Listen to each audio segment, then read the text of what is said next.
আমি অমলেন্দু আজ জীবনানন্দ দাশের এটি কবিতা পাঠ করে আপনাদের শোনাব।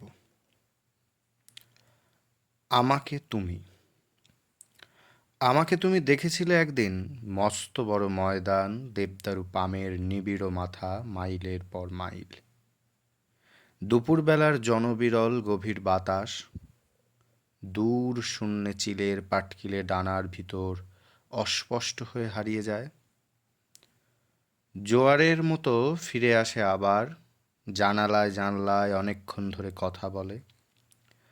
পৃথিবীকে মায়াবীর নদীর পাড়ের দেশ বলে মনে হয়।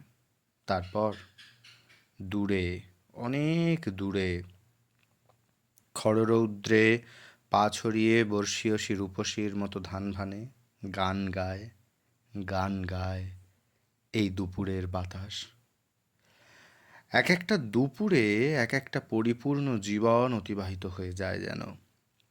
বিকেলে নরম মুহূর্ত, নদীর জলের ভিতর সম্বর নীলগাই হরিণের ছায়ার আসা যাওয়া, একটা ধবল চিতল হরিণীর ছায়া আতোয়ার ধূসর ক্ষীরে গড়া মূর্তির মতো নদীর জলে সমস্ত বিকেল বেলা ধরে স্থির।